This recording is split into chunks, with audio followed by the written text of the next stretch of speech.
Salve entusiastas, meu nome é Marcelão e esse é o vídeo de número 64 da cronologia dos X-Men, esclarecendo todas as dúvidas sobre o universo dos Filhos do Átomo e sua evolução ao longo dos anos. Apresentando para vocês dois vídeos, duas histórias nesse vídeo. A primeira se passa na revista The X-Men, número 24, de 1966. O inimigo é o Dr. Angus Hopper, o Loctus, que aqui no Brasil recebeu o nome de gafanhoto, por motivos óbvios. Ele tem um traje que ele desenvolveu, um traje tecnológico que tem a aparência de um gafanhoto. Esse cientista louco em questão, ele cria um recurso de ampliar insetos com energia iônica e controlar suas ações com um transmissor emitido por antenas em seu capacete. O vilão em questão, ele cria essa forma de ampliar os gafanhotos para tentar criar um desequilíbrio na economia. Bom, como foi visto no vídeo anterior, a Jean Grey foi intimada pelos seus pais a ingressar na Universidade Método para dar continuidade aos seus estudos. Essa universidade em questão, em que ela se matricula, é a mesma em que está estudando o John Storm, que é o Tocha Humana. Lá ela encontra outras pessoas conhecidas no universo dos X-Men, que é o Calvin Rankin, que vocês sabem que é o Mímico, E ele está estudando nessa mesma universidade. Ela faz amizade com Ted Roberts, que é um cara muito gente boa, que faz com que ela tenha uma facilidade de se enturmar. Sempre que possível, a Jean Grey, ela, ao invés, nos finais de semana, ao invés de ir para a casa dos pais, ela vai para a casa dos X-Men. Porque ela deixa de morar na mansão X, mas ela tem aquele vínculo ainda e aquela necessidade de participar das aventuras do grupo, E é o que ela faz. Nessa história, os X-Men se despedem dela, levam ela até a universidade com as malas, porque afinal de contas ela está abandonando a mansão. E ela conhece todo o ambiente em que ela vai estudar. E assim, na história não está claro o que ela vai estudar, qual é o curso que ela vai fazer. Eles citam psicologia. Então vamos acreditar aqui na história, que não está claro, que ela vai fazer faculdade de psicologia. Então é assim, quando esse doutor Hopper, ele ameaça a economia do país com essa praga de gafanhotos gigantes, evidentemente que os X-Men, eles utilizam o X-cóptero deles, que é um helicóptero de alta velocidade, para enfrentar esse inimigo. Esse helicóptero, ele possui um cérebro portátil, que consegue fazer uma varredura, encontrar mutante humano numa varredura de 32 quilômetros. E é o que eles fazem. Eles encontram esse Dr. Hopper, eles enfrentam a praga, eles combatem esse vilão.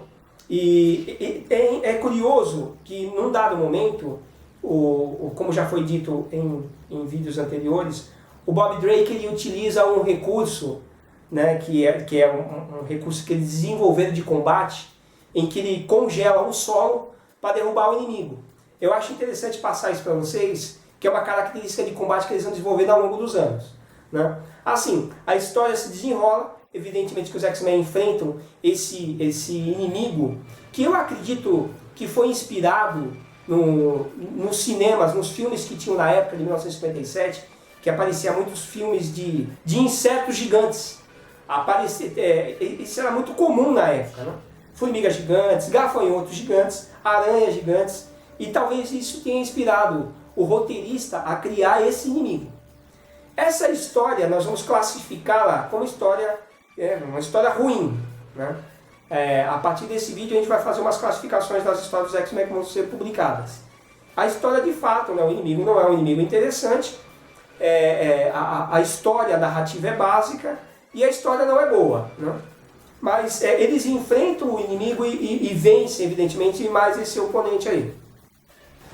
Bom, agora vamos falar da história que ocorre na revista The X-Men, número 25, de 1964. O inimigo que eles vão enfrentar é o El Tigre, que se tornará o Kukulkan. Ele vai adquirir esse poder com um artefato místico que ele consegue numa expedição que ele faz ao longo da história. Esse personagem, ele adquire grande poder com esse artefato. Tá? Esse é o vilão que os X-Men vão enfrentar. É assim, os X-Men, eles, em alguns momentos em que a Garota Marvel está com eles, em que vai visitar eles e tudo mais, eles, quando se deparam com um problema, eles evidentemente que agem como super-heróis. Né?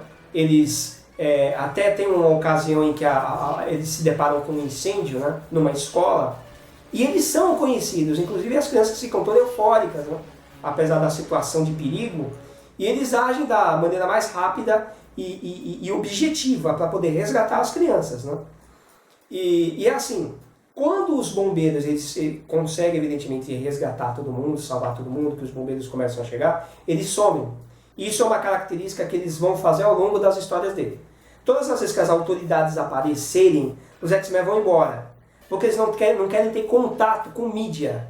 Né? E isso vai acontecer muito ao longo dos anos. Mesmo porque tem esse lance que foi criado, que foi mostrado nos vídeos anteriores, deles, da sociedade não aceitarem muito eles como heróis ou como vilões. Mas muita gente acredita e aceita eles como super-heróis. Tem um momento na história em que o cérebro ele identifica, né, a existência de uma criatura poderosa, né, que vai ser identificada como um vilão que não tem poder mutante. E isso também vai ser mostrado, né, na história, como o cérebro identificando uma fonte de poder que não é mutante, faz aquela varredura, mostra o personagem em questão, o vilão em questão, que é um ser, né, que é um ser do mal, evidentemente, mas que não tem um poder mutante. O cérebro consegue fazer uma leitura de campos de energia para identificar um ser e criar uma imagem relacionada a esse ser, mesmo que ele não seja mutante. Neste caso, na história também, mostra que o mecanismo que o Xavier criou para que ele conseguisse andar não funciona plenamente. Né?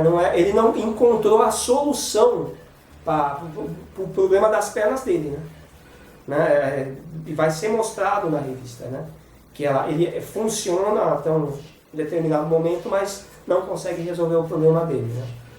E também nós podemos presenciar também as dificuldades que o Cíclope tem com relação ao poder dele, né? Que ele não pode de forma alguma se distrair.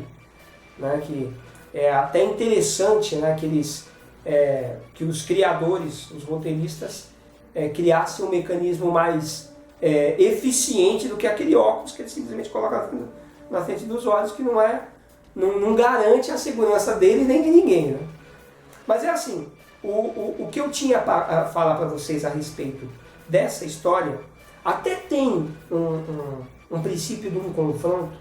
E por que eu não vou narrar esse confronto para vocês? Porque o confronto é medíocre, a história é ruim. Que fique claro para vocês. Porque o compromisso que a gente tem é de trazer o que é importante com relação ao universo dos X-Men. Né? Eles evidentemente vão enfrentar esse inimigo, vão vencer esse inimigo com relativa facilidade, mas a história não é uma boa história não. Né? Então o que a gente tinha para trazer de informação interessante para vocês é isso. Né? Eu espero que vocês tenham gostado desse vídeo. Né? Não esqueça de dar um like pra gente e inscrevam-se no canal. Um abraço, até o próximo vídeo.